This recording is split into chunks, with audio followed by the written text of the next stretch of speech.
오늘 하나님의 말씀은 누가복음 21장 25절부터 28절까지 말씀을 보겠습니다.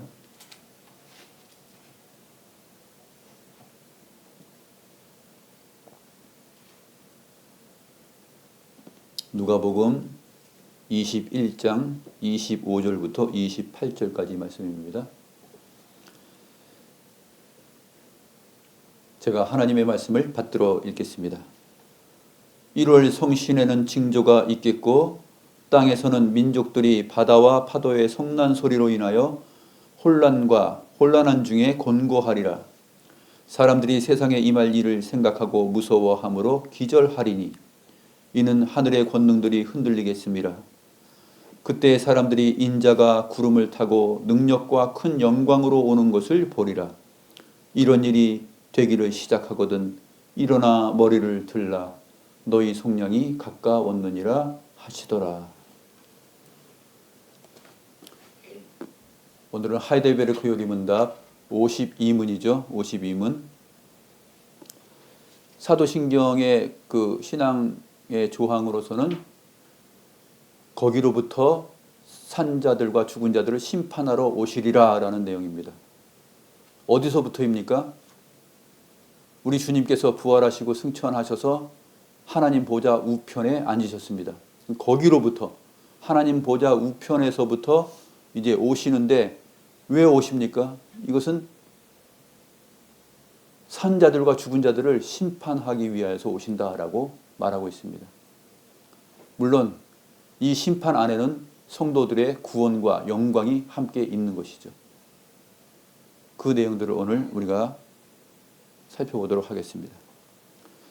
산자들과 죽은 자들을 심판하러 오신다는 그 내용을 성경을 통해서 살펴보고 또 하이델베르크 요리문답이 어떻게 답을 하고 있는지도 한번 보겠습니다. 하이델베르크 요리문답 52문을 보시면 문답을 한번 해보죠. 그리스도께서 살아있는 자들과 죽은 자들을 심판하러 오실 것은 당신에게 어떠한 위로를 줍니까? 내가 어떠한 슬픔과 핍박을 당하더라도 전에 나를 대신하여 하나님의 심판대 앞에 서시사 내게 임한 모든 저주를 제거하신 바로 그분이 심판자로서 하늘로부터 오시기를 머리들어 기다립니다. 그가 그의 모든 원수들 곧 나의 원수들은 영원한 멸망으로 형벌하실 것이며 나는 그의 택함을 받은 모든 사람들과 함께 하늘의 기쁨과 영광 가운데 그에게로 이끌어 들이실 것입니다.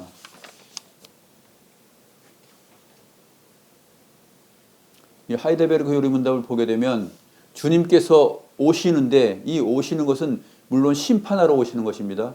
그런데 우리 성도들에게는 이것이 왜 위로가 되는가? 하나님의 심판이 왜 우리에게 위로가 되는가라고 묻고 있고 그것을 답을 하고 있습니다. 어떠한 슬픔과 핍박을 당하여도 나를 대신하여서 죽었던 그분이 오시기 때문에 우리가 위로를 얻는 것입니다. 이미 십자가상에서 나를 위하여서 심판을 받으시고 저주를 받으시고 사망과 권세를 이기신 그분이 심판의 주로 온 세상의 심판의 주로 오시기 때문에 우리가 위로를 받는다라고 답을 하고 있는 것입니다. 이런 부분을 우리가 생각하면서 기독 신자들로서의 삶을 돌이켜볼 때 우리가 이 땅에서 많은 슬픔과 고난을 당하고 있지만 하나님께서는 하나님을 미워하는 자들 곧 하나님의 백성들을 미워하고 고통과 박해를 주는 이 모든 세상의 질서와 세력들에 대하여서 이제는 너희들은 아웃이야 라고 하면서 내려오실 것입니다. 주님의 이 파루시아, 이 그리스도의 다시 오심은 이제는 온 세상 우주 만물이 완전히 멸망받고 심판을 받는 그때입니다. 그때 우리는 어떻게 되는가? 우리의 슬픔이 다 사라질 것입니다. 우리의 눈물도 다 없어질 것입니다. 기쁨과 찬송의 옷을 우리가 입을 것이다 라는 것이 성경의 증거이죠. 그래서 그 심판주가 오실 때 세상 사람들은 두려워합니다. 왜냐하면 그리스도의 십자가와 죽음을 다 거부했던 사람들이잖아요. 그러나 우리는 왜 위로를 얻습니까? 우리는 주님께서 우리를 품고 우리를 대신하여서 십자가의 저주를 다 감당하시고 우리가 마지막 때에 당하여야 될 모든 심판의 내용들을 몸서 십자가 위에서 당하셨기 때문에 그 주님이 오시기 때문에 우리는 할렐루야 주를 맞이할 수 있는 것이죠. 위로를 얻으면서 맞이할 수 있는 것입니다. 그래서 오늘 본문에 보게 되면 28절을 보게 되면 이런 일이 되기를 시작하거든 일어나 머리를 들라 이렇게 명령을 하고 있는 것입니다. 명령법으로 되어 있습니다. 그런데 이 세상의 이 종말에 대하여서는 성경적 이해를 거스르는 사람들이 있죠. 성경이 말하는 바 그 참된 종말론에 대하여서 말하지 않고 세대주의적 종말론에 휩싸여서 그 날짜와 시기를 자기들이 마치 아는 것처럼 얘기하고 또 어떤 사람들은 자기가 기도해봤더니 이렇게 응답하시더라라고 하면서 성령의 목소리를 직접 듣는 것처럼 또 얘기를 합니다. 그래서 과거에 우리나라에서 한때 굉장히 혼란스러운 때가 있었죠. 그때 기억하십니까? 1992년 10월 28일 주님께서 재림하신다. 세상에 종말이 온다라고 예언했던 사람이 있습니다. 우리나라 사람이죠. 이장님이라고. 알고 계시죠? 이장님. 이 다미선교회라는 이 선교단체를 이끌면서 다가올 미래를 대비하라. 이게 이제 다미선교회의 모토예요. 다가올 미래를 대비하라. 그러면서 겁을 잔뜩 주었습니다. 모든 기독 신자들에게 그 공포감을 불어넣었죠. 그러나 우리가 성경에서 보는 것처럼 기독 신자들에게 주님께서 오시는 날은 이 공포감을 느끼는 날이 아니에요. 오히려 더 우리의 구원이 확증되고 우리가 주님을 맞이하는 그 기쁨이 넘치는 소망의 날이기도 한 것이죠. 성경을 잘 보게 되면 그렇게 기록되어 있는데 이 시한부 종말론들, 이상한 종말론을 말하는 사람들은 꼭 그렇게 얘기합니다. 자기가 무슨 신비한 음성을 들은 것처럼 얘기하고 또 어린 아이도 마치 그 아기보살이 무슨 뭐를 계시를 받은 것처럼 그 아기보살처럼 또 하나 진군이라고 또 아이를 내세워가지고 그 아이가 그 진군이가 또 계시를 또 받아가지고 또 얘기하고 이렇게 기독교 신앙이 이러한 무속 신앙하고 잡탕이 돼가지고 종말론을 성경적으로 이끌어가는 것이 아니라 이상한 시한부 종말론을 얘기하면서 사회를 온통 어지럽힌 때가 있었습니다. 1992년 10월 28일 주님께서 오신다. 그래서 온 나라들이 다 뒤숭숭하고 떠들썩했습니다. 그때 기독교 신자들이 어떠한 반응을 보였습니까? 많은 사람들이 가정이 다 파괴됐어요. 그래서 집을 다 팔고 92년대 그때 주님 오시는데 지금 있는 걸 뭐해? 다 팔아야지 하면서 이 다미선교회로 다 들어가고 또 남편이 들어가고 또 아내가 나오면 또 가정이 파괴된 거잖아요. 남편 혼자 들어가는 경우도 있고 아내가 들어가는 경우도 있고 또 다 같이 들어가는 경우도 있고 또 아이들은 또 학교 수업을 다 그만둡니다. 공부도 안 합니다. 시험 공부도 안 해요. 책을 다 버리고 그 다미선교회가 마련한 장소로 갑니다. 다가올 미래를 대비하는 것이 이러한 일들로 벌어진 적이 있었습니다. 온통 기독 신자들의 마음을 뒤숭숭하게 이끌었던 바로 그 허황된 재림의 날에 대한 경고였죠. 그래서 그 가을에 10월 달에 92년도 10월 달에 군 휴가를 나왔던 사람, 군인들이 휴가 나왔던 사람들은 복귀도 안 했어요, 군에. 그때 군에 복귀도 안 하고 그쪽 다미선교회 쪽으로 가가지고 주님 오시는 거 예비한다 그러면서 그쪽으로 빠져 있었습니다.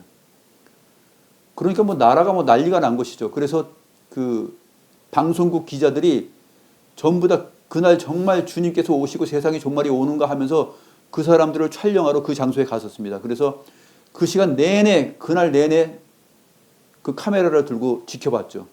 주님 오셨을까요? 안 오셨을까요? 우리가 지금 이렇게 있는 거 보니까 안 오신 것이 분명하죠. 안 왔습니다. 아무런 일도 일어나지 않았어요. 결국 그 이장님 씨가 어떻게 됐습니까? 사기죄로 감옥에 들어가게 됐습니다.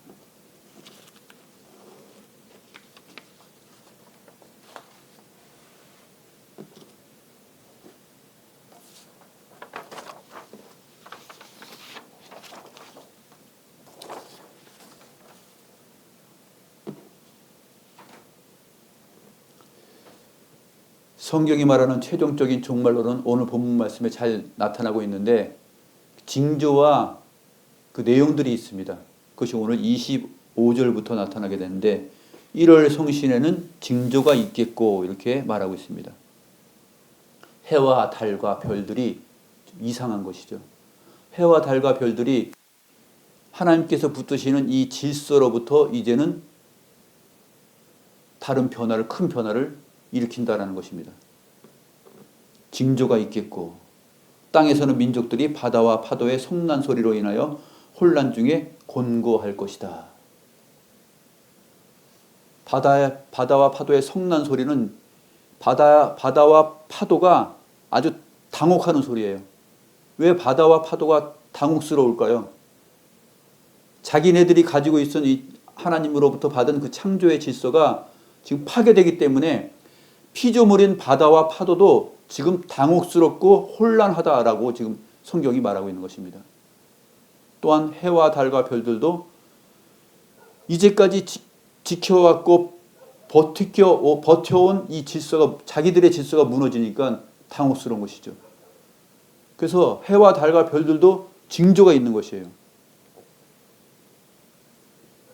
최근에 일어나고 있는 이러한 그 지구상에서 일어나고 있는 이상한 현상들, 이러한 것들은 아무것도 아니죠. 그날 주님 오실 때가 되면은 해와 달과 별들에게 정말 대단한 징조가 있을 것입니다.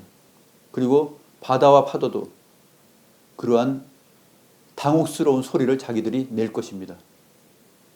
야, 미치겠다. 이건 뭐냐 하면서 당혹스러워서 굉장히 그 성난 소리를 낸다라고 말하고 있습니다. 이 바다와 파도는 그 해와 달과 별의 그 천체들의 그 질서와 같이 맞물려 있습니다. 그렇기 때문에 해와 달과 별들에게 징조가 나타나게 되면 밑에 있는 바다와 파도도 술렁이기 시작하고 이 질서가 다 깨지는 혼돈의 상태로 되는 것입니다. 주님 오실 때가 되면 그러한 징조가 있을 것이다 라고 주님께서 친히 말씀을 하고 있는 것이죠.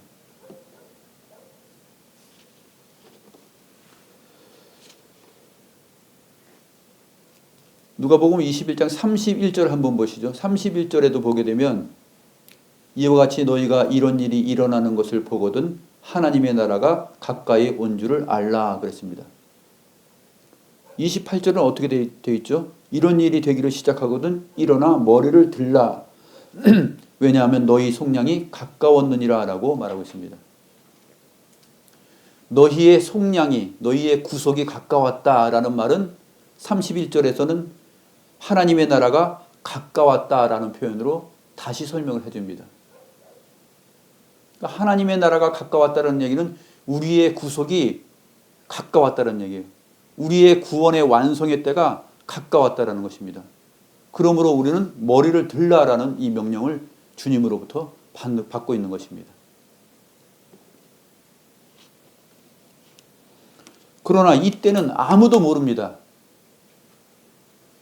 그래서 주변에 누가 어느 때 주님께서 재림하신다, 모여라 하게 되면 글로 가게 되면 안 돼요. 그건 다 이단입니다. 성경적이지 않아요. 마태복음 24장 36절에서 그날과 그때는 아무도 모르나니 그랬습니다. 그날과 그때는 아무도 모릅니다. 도둑같이 온다 그랬죠. 베드로후서 3장 10절과 요한계시록 16장 15절에 보게 되면 주의 날이 도둑같이 온다라고 말하고 있습니다. 베드로후서 3장 10절에 보게 되면 주의 날이 도둑같이 오리니 그날에는 하늘이 큰 소리로 떠나가고 물질이 뜨거운 불에 풀어지고 땅과 그 중에 있는 모든 일이 드러나리로다 이렇게 기록하고 있습니다. 이 말씀도 역시 오늘 1월 성신에게 징조가 있겠고라는 이 말들을 뒷받침하고 있는 내용이죠. 그러니까 베드로 사도가 말하는 것은 우리 주님께서 말씀하신 바와 다를 바가 없습니다. 마지막 때에 대한 이 징조가 똑같습니다. 그런데 주의 날에 대하여서는 도둑같이 오기 때문에 아무도 모르는 것입니다. 심지어는 아들도 모르고 아버지만 아신다라고 그렇게 기록하고 있는 것이죠. 요한계시록 16장 15절을 보게 되면 보라 내가 도둑같이 오리니 누구든지 깨어 자기 옷을 지켜 벌거벗고 다니지 아니하며 자기의 부끄러움을 보이지 아니하는 자는 복이 있도다. 우리 주님께서 주님의 어린 양의 피로 씻어서 깨끗하게 된 옷을 입고 있지 않는 자는 이 날을 피할 길이 없죠. 그러나 그리스도의 구속이 가까웠기 때문에 그 구속함의 옷을 입고 살아가는 성도들은 깨어있는 자들에게는 복인 것입니다.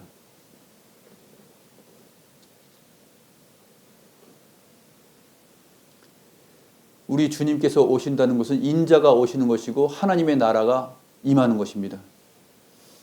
그때 이러한 징조들이 또 바다와 파도의 증상들이 나타나기 시작합니다. 이 자연의 질서들이 붕괴되는 것이죠. 자기들이 이제까지 하나님의 은혜로 인하여서 하나님께서 보존하시는 그 질서대로 버텨왔던 것이 이제는 붕괴되어 버리는 것입니다. 그렇게 되면 사람들의 마음도 붕괴되죠. 이 세상 모든 사람들의 마음도 붕괴됩니다. 한번 보시죠. 26절입니다.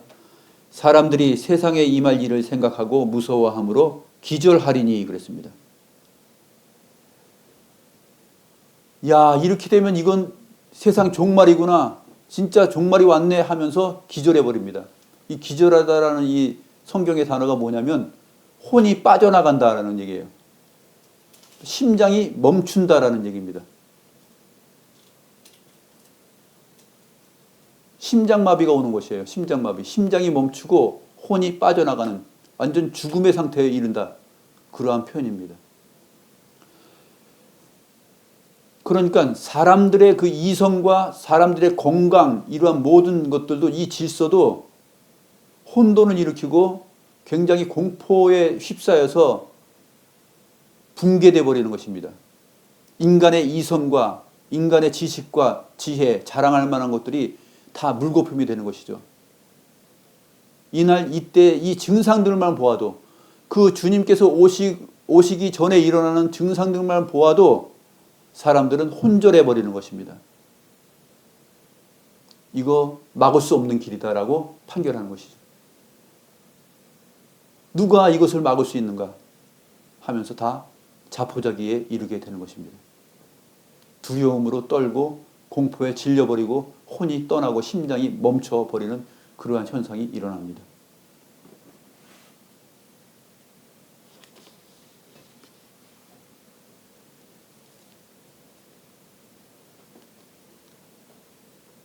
사람들이 세상에 임할 일을 생각하고 무서워함으로 기절하리니 왜냐하면 하늘의 권능들이 흔들리겠습니다. 하늘의 권능들이 완전히 흔들립니다. 얼마나 공포에 사로잡히겠어요. 우리가 우박 큰 것들만 떨어지고 태풍만 불고 그래도 사실 겁나지 않습니까? 밖에 못 나가죠. 그리고 집안에서 혹시라도 뭐 집 천장 무너질까 봐 굉장히 신경을 씁니다. 그런데 이때는 아마 상상도 못할 공포감이 밀려올 것입니다. 그러나 이 현상을 우리 믿는 자들도 똑같이 바라봅니다. 똑같이 바라보는데 우리는 책상 밑에 들어가서 숨고 야 지진 난다, 집 무너진다 하면서 책상 밑에 들어가자 하면서 안내방송 따라서 그렇게 하는 것이 아니라 일어나서 머리를 들라라고 말합니다. 주님께서 오시는 날에 성도들은 무서워서 공포에 떨고 주저앉는 것이 아니라 굽어진 몸을 펴고 일어나라는 표현이 단어가 바로 그거예요. 구부러진 몸을 일으켜 세우고 그 다음에 머리를 들어라 이렇게 되어 있습니다.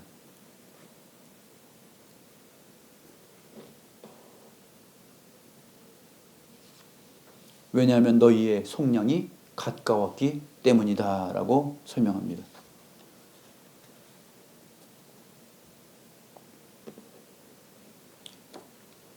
피조세계의 완전한 붕괴가 임하고 그 다음에 인간의 영혼과 인간의 지성과 그 지식과 지혜의 모든 붕괴가 일어납니다.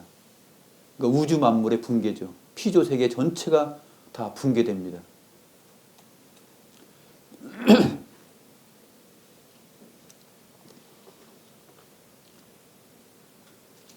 그래서 하이델베르크 요리문답은 그때 우리는 어떻게 위로를 얻는가라고 질문을 하고 있고, 바로 그 심판 주님은, 그 심판주로 오시는 그리스도는 다른 분이 아니에요. 우리에게는 소망의 분이에요. 왜냐하면 그분이 우리가 받아야 될 그 징벌과 형벌과 그 두려워할 만한 그 심판의 내용을 주님께서 친히 십자가에서 당하신 분이, 그분이 오시기 때문에 우리가 왜 두려워요? 우리가 당해야 될 것을 십자가에서 모든 것들을 다 당하시고 그 공포와 저주를 다 당하신 그분이 오시는데 너희는 위로를 얻으라 라고 말하고 있는 것입니다. 그러므로 그때는 복음이 완성되는 날입니다. 하나님의 나라가 완성되는 날입니다. 우리의 구속이 완성되는 날입니다. 그래서 하이델베르크 요리문답은 굉장히 목회적으로 지금 설명을 하는 것이죠. 그 성경 말씀을 잘 알고 있는 그 목회자가 불안에 떨고 있는 그 성도들에게 차근차근 설명해 주는 것입니다. 그때는 공포의 날이 아니야. 겁에 질릴 필요 없어. 너희는 일어나서 머리를 들라고 분명히 주님께서 말씀을 하시잖아. 왜냐하면 너희의 구속, 속량이 가까웠기 때문에. 즉 하나님의 나라가 가까이 왔기 때문에. 근데 그 주님 바로 우리를 대신하여서 우리의 모든 저주와 공포와 심판을 대신 이미 짊어지신 분, 이미 담당하신 분, 그분이 오시는데 왜 우리가 세상 사람들처럼 공포에 떨 수 있어? 그런 거 아니야. 헛된 데 끌려가지 말고 너희들은 일어나 머리를 들어라. 이렇게 위로를 준다는 것이죠. 일어나 머리를 들라라는 이 안도감은 우리 주님께서 말씀하시는 그 10처녀 비유에서 5처녀와 같은 상태를 말합니다. 기름을 예비하고 주님 신랑 오실 것을 예비한 지혜로운 5처녀와 같은 것이죠. 그러면 그 지혜로운 5처녀는 신랑이 왔다 그랬을 때 깜짝 놀랍니까? 뭐 난 준비 다 됐는데 뭐 하면서 얼마나 기쁨으로 맞이하겠어요? 그 슬기로운 5처녀와 같은 것입니다. 또 누구와 같습니까? 5달란트, 2달란트 받은 그 종과 같습니다. 1달란트 받은 종은 주인에 대해서 잘못 오해를 했죠. 주인이 말도 안 되는 일을 시키는 사람이기 때문에 나는 1달란트 묻어두었다 이렇게 표현하지 않습니까? 악하고 게으른 종이라 그러죠. 그러나 5달란트, 2달란트 받은 종은 어떻게 합니까? 그 주인의 마음을 본받아서 주인의 마음을 잘 헤아려서 자기가 최선을 다해서 삶을 살아갑니다. 이것이 뭐냐면 종말을 맞이하는 기독신자의 자세예요. 우리 주님께서 언제 어느 때 오실지 모릅니다. 그러나 갑자기 도둑같이 오시지만 분명히 하나님께서는 그 징조들이 일어날 것이다라고 말하고 있어요. 해와 달과 별들에게 징조가 나타난다. 그리고 바다와 파도도 맞물려서 이 혼돈과 공포의 도가니로 휩싸이게 된다.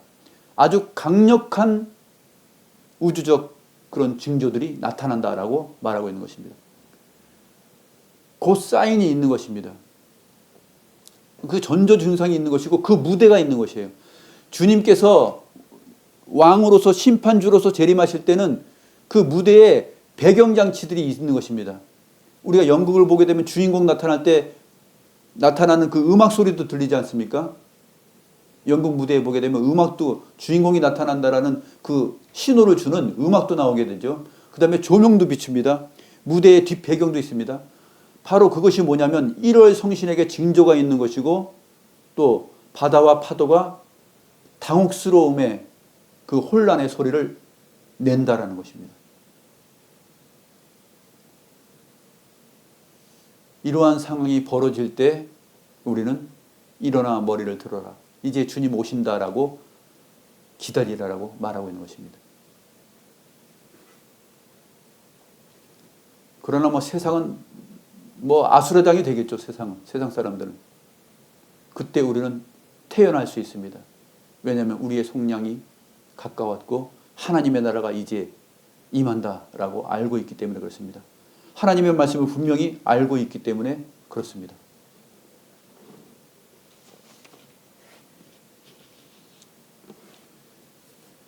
마지막 종말을 살아 나간다는 그 삶의 자세는 직장에서 또 가정에서 또 학교에서 자기의 사업장에서 하나님께서 맡겨주신 일을 착하고 충성된 종처럼 그 달란트를 가지고 잘 운영하고 하루하루의 삶을 충실하게 살아가는 삶이에요. 갑자기 누구 헛된 사람들이 뭐 성령께서 나에게 말씀하셨다 하면서 어디로 모이라 그러고 그러면 집 팔고 가면 안 되는 것입니다. 가정을 포기하고 떠나면 안 되는 것이에요. 일을 포기하면 안 되는 것이에요. 학업을 포기하면 안 되는 것입니다. 분명히 말세가 되고 종말이 다가오게 되면 이렇게 기독교 신앙을 흐리게 만들고 현혹하는 사람들이 나타납니다.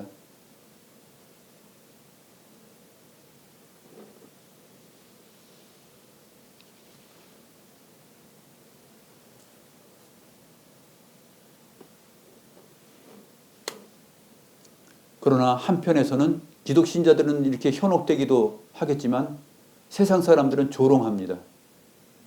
에이, 그런 일이 어딨어? 이제까지 뭐 해와 달과 별들이 뭐 별일이 있었어? 이제까지 다 비추고 있는데 뭐 큰 변화는 없을 것이야 하면서 성경이 말하고 있는 이 내용에 대하여서 조롱할 것입니다. 베드로 사도가 그것을 베드로 후서 3장 3절 4절에서 기록하고 있습니다. 베드로 후서 3장 3절과 4절을 보게 되면 말세에 조롱하는 자들이 와서 자기의 정욕을 따라 행하며 조롱하여 이르되 주께서 강림하신다는 약속이 어디 있느냐? 조상들이 잔 후로부터 만물이 처음 창조될 때와 같이 그냥 있다. 우리 아버지, 우리 할아버지, 또 그 위에 조상들 많은 뭐 조선시대, 고려시대, 고구려시대, 뭐 그 이전에 옛적에도 다 이 해와 달과 별들이 있었고, 뭐 달아달아 밝은 달아 노래도 있고, 뭐 개수나무 노래도 하고, 뭐 달 속에 뭐 토끼가 뭐 방아를 찢고 있고, 뭐 이런 얘기도 하고 있고, 달이 무슨 변화가 있겠어? 해와 달과 별이 무슨 큰 변화가 있겠어? 그런 거 없어. 이제까지 한 번도 그런 일은 일어나지 않았어.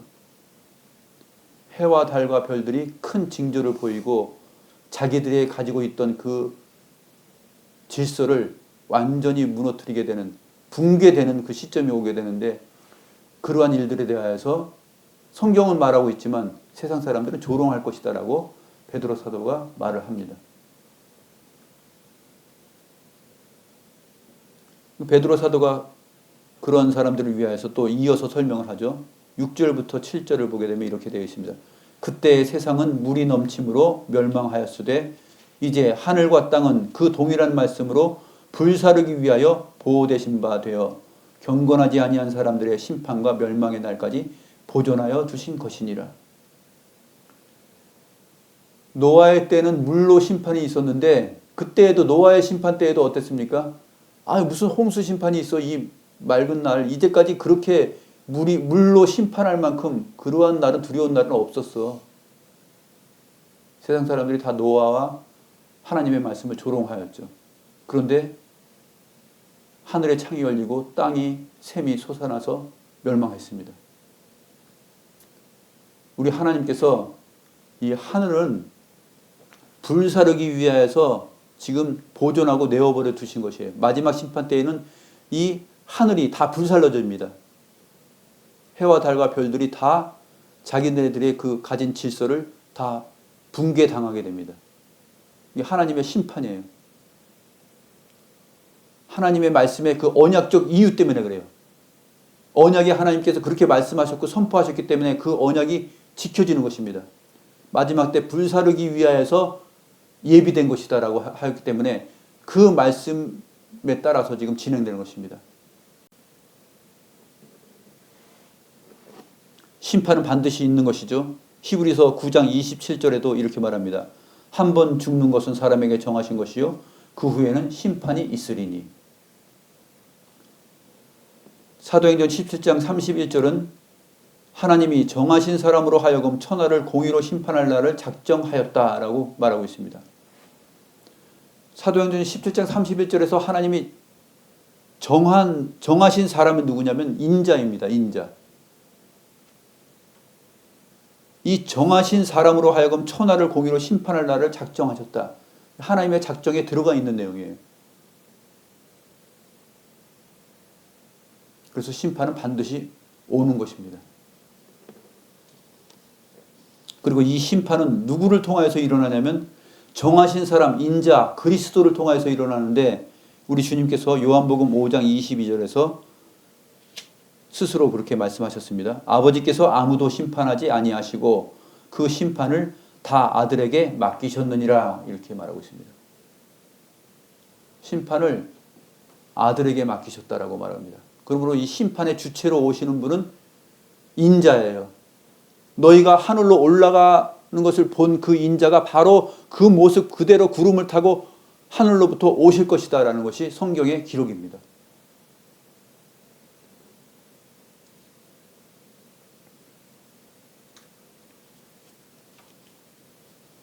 요한복음 5장 28절 29절을 보게 되면 무덤 속에 있는 자들이 다 하나님의 아들의 음성을 들을 때가 오나니 선한 일을 행하는 자는 생명의 부활로 악한 일을 행한 자는 심판의 부활로 나오리라. 모두가 다 부활합니다. 악한 자들도 다 부활한다 그랬죠. 심판의 부활로 일어납니다. 선한 일을 행한 사람들은 그리스도 안에서 생명의 부활로 부활을 하게 됩니다.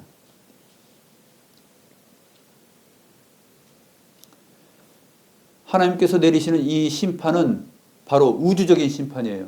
어느 한 장소에서 일어나는 것이 아닙니다. 뭐 아프리카에서 일어나거나 어디 무슨 중동에서 일어나거나 아니면 뭐 남아메리카 쪽에서 일어나거나 아시아에서 일어나거나 지구상의 어느 한쪽에서 일어나는 것이 아니라 전 지구적으로 일어나는 것입니다. 온 지구상에 일어나는 심판을 말하고 있습니다. 그것이 바로 우주적 보편적 심판을 말하고 있는데 오늘 누가복음 21장 35절 말씀 보시면 이날은 온 지구상에 거하는 모든 사람에게 임하리라 라고 기록하고 있습니다. 주님께서 다시 오시는 그 심판의 날은 온 지구상에 임하는 날입니다.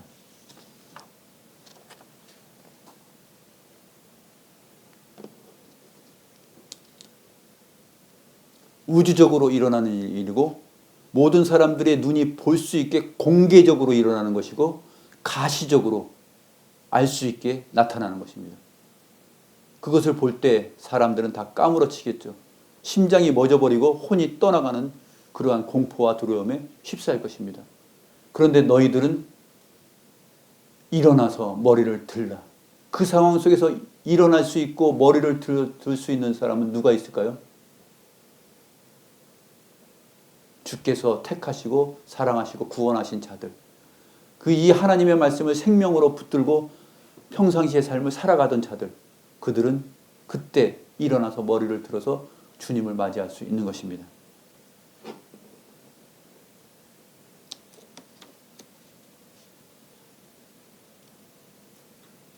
요한계시록 1장 7절에 보게 되면 이렇게 되어 있습니다. 볼지어다 그가 구름을 타고 오시리라. 각인의 눈이 그를 보겠고 그를 찌른 자들도 볼 것이요 라고 하였습니다. 누가복음 21장 27절에는 그때 사람들이 인자가 구름을 타고 능력과 큰 영광으로 오는 것을 보리라. 이 말씀이 거짓이 아니에요. 하나님의 말씀 아닙니까? 그때 우리 주님께서 오시는 것을 모든 사람들이 눈이 볼 것입니다. 그리고 죽은 자들이 일어날 때는 주를 믿지 않는 자들은 심판의 부활로, 주를 믿는 자들은 생명의 부활로 일어날 것입니다.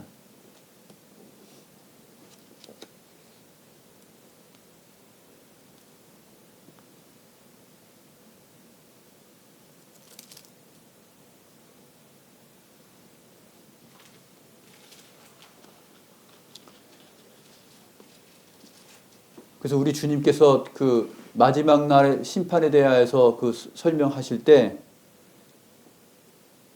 죽음이 있는 곳에는 독수리들이 모인다 그랬잖아요. 죽음이 있는 곳에는 독수리들이 모인다. 마지막 심판을 얘기하시면서 우리 주님께서 제자들에게 그렇게 말씀하셨어요.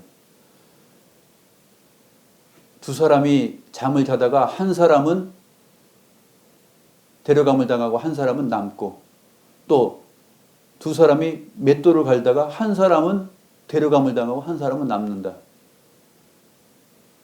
그러니까 제자들이 주여 그러면 또 어디 옵니까? 라고 물으니까 죽음이 있는 곳엔 독수리들이 모이느니라 이렇게 답을 하셨어요. 그러니까 이것은 보편적인 종말론을 말하는 것이에요. 전 지구적으로 한 번에 임하는 그 주님의 강림과 심판의 날을 말하는 것입니다. 마치 번개가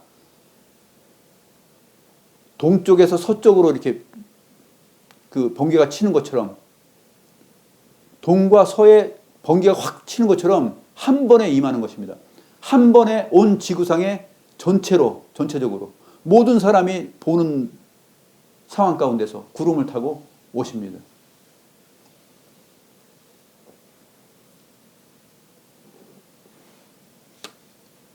에휴, 그런 일이 어떻게 있어? 어떻게 다 그걸 봐? 지구가 이렇게 돌고 낮과 밤이 있는데 두 사람이 함께 잠을 자다가 한 사람은 데려감을 당하고 한 사람은 남고 라는 이 표현이 바로 그것이에요. 죽음이 있는 곳엔 독수리들이 모인다라고 말하는 것이죠. 이 죽음이 있는 곳은 무엇입니까? 하나님의 생명의 말씀이 없는 곳이죠. 하나님의 생명이 거하지 않는 곳에 독수리가 임하는 것처럼 하나님의 심판이 임하는 것입니다. 이제 마지막 때가 되면 완전히 이 세상은 자기 힘으로 세상을 존립하고 보존하고 유토피아를 이룰 수 있다라고 생각하면서 인간의 지성과 과학의 발전과 의학의 발전을 믿고서 야, 우리 120세까지 살 수 있어. 야, 이제 세상은 뭐 150세도 살 수 있겠다 하면서 이제 교만해지겠죠. 의학을 자랑하고 과학을 자랑하겠죠. 무슨 종말이 있어. 이렇게 사는데 심지어는 이제 우리는 영원히 살 수도 있겠다라고 생각할 때 그 악이 하나님 앞에 악하게 보임으로 그것이 생명이 없는 존재들이 되었으므로 하나님께서 심판을 하시는 것입니다. 마치 노아의 때에 모든 사람들이 하나님을 인정하지 않고 조롱하였을 때 심판이 임한 것처럼 마지막 때 우리 주님께서 다시 오실 때 그 심판도 역시 그러한 상황으로 일어날 것입니다. 이 독수리들은 그 시체를 뜯어먹는 아프리카에 나오는 그 벌처죠, 벌처. 죽은 시체를 먹는 독수리들입니다. 죽음이 있는 곳에는 항상 독수리들이 온다. 그 말은 한국 땅에 죽음이 있으면 한국에 독수리들이 온다는 얘기고, 미국의 땅이 죽음이 있는 곳이면 그 죽음의 장소에 또 독수리들이 임한다는 얘기예요. 죽은 시체가 있는 곳에는 독수리가 오는 것처럼 세상의 종말 때 주께서 호령과 나팔 소리로 천사들과 함께 올 때, 천사들이 추수 때, 마지막 추수 때에는 누가 추수합니까? 천사들이 추수한다 그렇게 되어 있죠. 이 가라지들을 다 뽑고 추수할 때는 언제입니까? 그 가라지들을 뽑지 말라 그랬고 추수꾼들이 뽑는데 그 추수할 자가 누구냐면 천사들이라고 그랬어요. 죽음이 있는 곳에 그 하나님의 심판이 임할 때는 천사들이 함께 동원해서 오게 됩니다.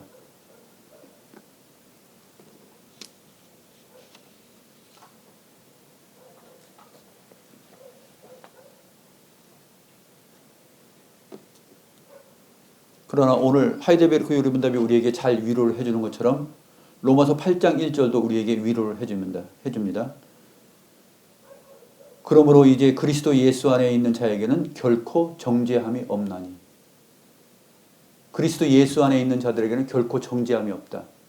이것이 우리의 위로입니다. 우리가 그리스도 예수 안에 있다라면 결코 정죄함이 없습니다. 왜냐하면 그 정죄를 주님께서 십자가 위에서 다 당하셨기 때문에, 그 정죄를 당하신 분이 오시기 때문에 우리에게는 결코 정죄함이 없는 것이죠. 우리는 주를 소망 가운데, 위로 가운데 일어나서 머리를 들고 주를 맞이하게 된다라고 말하고 있는 것입니다.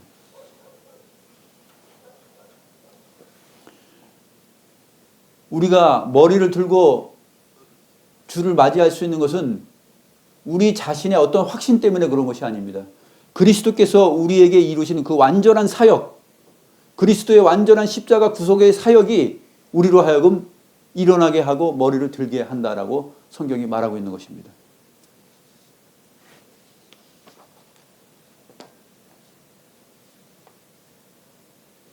이날은 하나님의 공의가 흐려지는 날이 아니며 하나님의 공의가 더욱더 선명하게 드러나는 날입니다.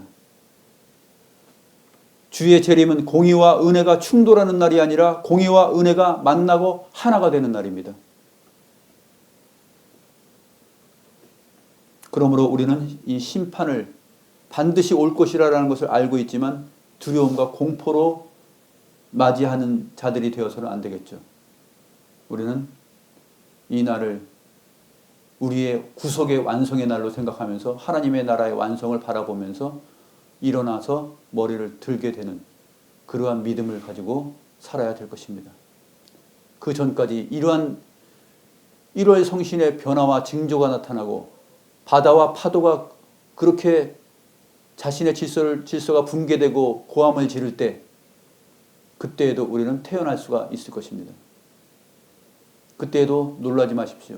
그때가 되면 이런 일이 있으면 주님께서 오신다 그랬으니까 주님께서 오시는 일에 대한 그 뒷배경입니다. 그 징조를 여러분들이 잘 기억하시고 세상이 그렇게 돌아가고 우주 만물이 그렇게 자기의 질서가 붕괴되고 파괴되고 그럴 때 우리는 우리의 마음의 정서와 질서가 파괴되지 않습니다. 우리는 그때 일어나서 머리를 들고 우리의 구속이 가까운 줄 알고 소망을 가져야 되는 것이죠. 기도하겠습니다. 하나님 아버지, 주의 강림하심이 어디 있느냐라고 사람들이 조롱할 것입니다. 비웃을 것입니다. 그리고 사람들은 자기들의 이성과 지성과 지혜를 자랑하며 하나님의 심판 따위는 없을 것이라고 생각하며 이 세상을 유토피아를 꿈꿀 것입니다. 과학과 의학의 발전으로 인하여서 영원한 생명까지도 우리가 이룰 수 있다라고 할 것입니다. 그러나 하나님은 반드시 죽음이 있는 곳에 독수리가 임한다고 하신 것처럼 그 인간의 타락상과 하나님을 무시하고 조롱하는 그 내용들이 가득 찼을 때 하나님께서 강림하셔서 심판하실 것이라고 말씀하십니다. 심판은 반드시 있을 것이오나 주 안에 거하는 자들은 두려움과 공포로 떨고 혼이 나가고 심장이 멈추는 그러한 현상이 일어나는 것이 아니라 일어나서 고개를 들라라는 그 주님의 말씀에 의지하여서 이제 주님께서 오시는구나 하며 소망을 가지고 기대해야 될 것이옵나이다. 하나님 아버지, 이 주님의 말씀을 기억하게 하시고 또 주님의 말씀을 혼탁하게 하는 이상한 종말론자들이 나타나서 주의 복음을 흐릴 때에도 그것에 귀를 기울이거나 그쪽으로 휩쓸려 가거나 하는 일이 없게 하시고 든든하게 하나님의 말씀에 굳건하게 서서 이 생명의 말씀을 따라서 우리의 믿음을 지키며 우리에게 주어진 삶의 모든 내용들을 성실하게 살아가는 저희들 다 되게 하여 주시옵소서. 감사함을 드리옵고 살아계신 우리 구주 예수 그리스도의 이름으로 기도드리옵나이다. 아멘.